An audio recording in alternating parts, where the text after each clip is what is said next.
পুরো বিজয়ের মাস জুড়ে দেখুন বাঙালিয়ানার বিশেষ আয়োজন।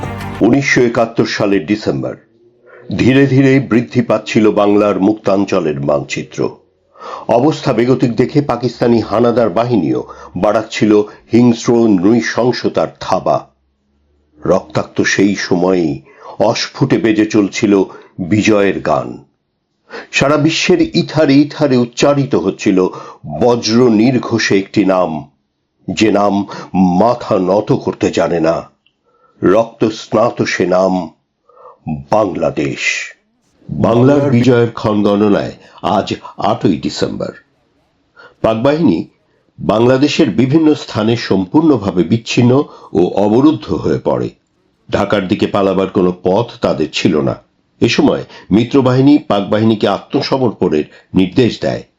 জেনারেল জগজিৎ সিং অরোরার নেতৃত্বে অন্তত 3টি কলাম ঢাকার দিকে দ্রুত অগ্রসর হতে থাকে।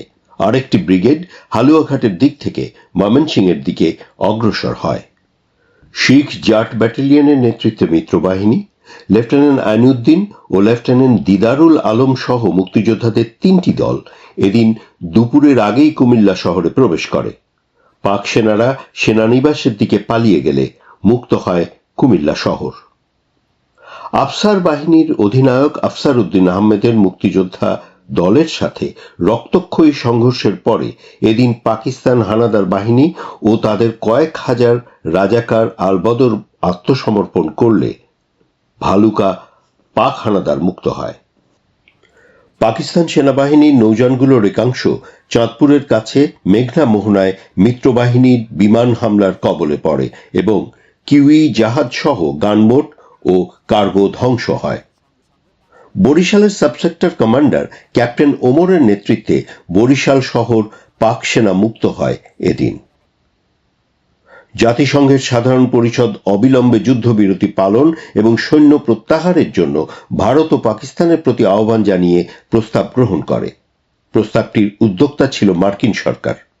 বৃহৎ শক্তিবর্গের মধ্যে যুক্তরাষ্ট্র এবং চীন পাকিস্তানকে ভরাডুবির হাত থেকে বাঁচানোর জন্য যুদ্ধবিরতির পক্ষে ভোট দেয়।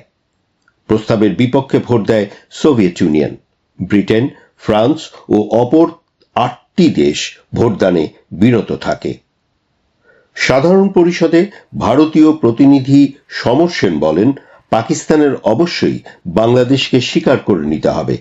উপমহাদেশের শান্তি পুনঃস্থাপনের জন্য আওয়ামী লীগ প্রধান শেখ মুজিবুর রহমানকে মুক্তি দিতে হবে। বাংলাদেশ সরকারের কাছে গ্রহণযোগ্য না হলে জাতিসংঘের কোনো প্রস্তাবই বাস্তবায়ন করা যাবে না।